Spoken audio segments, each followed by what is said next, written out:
Dan Swords, the Conservative candidate for Bush Fair. Your first time standing. Why are you standing?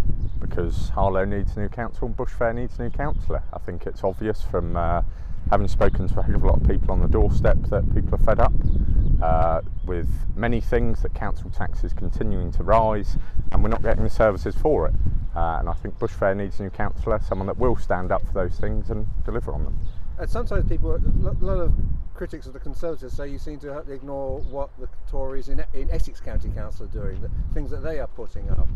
Have you no criticisms of Essex, or is it all, or you're ignoring them? No, I have a very clear stance that I'm standing for Harlow Council, and I will argue on those things, and perhaps if the current council focused a bit more on what they were supposed to be doing, we wouldn't have waited 6 months for businesses to get their grants and council tax wouldn't be going up again, and even perhaps the town centre may have had a tad of regeneration. So I'm standing on what I can deliver on, and very clear about those things about cutting council tax and building back better from this. As a new person to Harlow, have you gone, when you've gone to over the last couple of years, gone to the town centre and think, what has gone on here? Well, nothing has gone on, to be frank. You know, I've seen it over the last couple of years, and I think the most exuberant patch of regeneration was 5 new small flimsy trees in Market Square. That's not what we're talking about. We're offering a £76 million whole regeneration of the town centre, bring in new businesses, restore pride in the town and make it thriving again, but absolutely nothing has changed. What about crime? I mean, even one of our, as a local resident and also a business, you know, things like a lot of local residents concerned with things about crime and things like even things like e-scooters, these little things in wards that concerns people.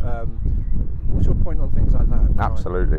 We've got to crack down on it, absolutely, particularly antisocial behaviour, which is why we're putting more bobbies on the beat. In the last 2 years in Harlow alone, there's been an extra 20 police officers across Essex, an extra 381 with 534 more to come. But we've got to crack down at things like e-scooters. I was chatting to a resident just the other day about it.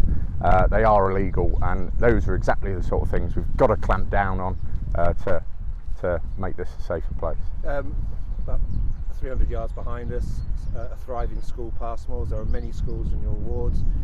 Any thought on education?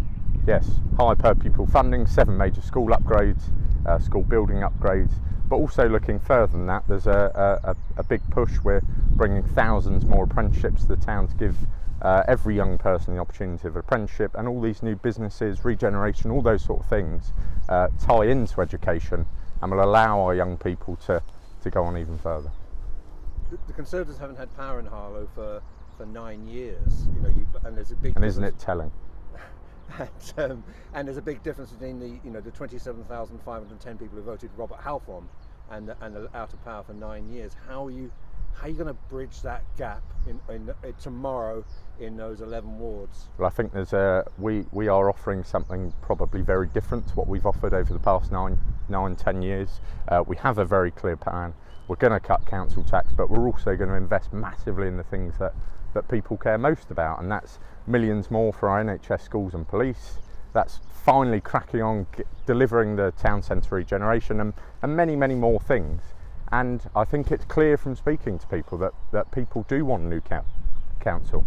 They're fed up of not being listened to, and a council that isn't delivering on people's priorities, but worries more about whether we should abolish army cadets that do so much for people in this town, or plant a few more trees in the town centre, rather than cracking on delivering on what matters to people. When we put this story up, which will be today because we're running out of time, some of the Labour might keep on talking about referring to Tory lies in this campaign. Have you told any lies in this campaign? No, is the short answer.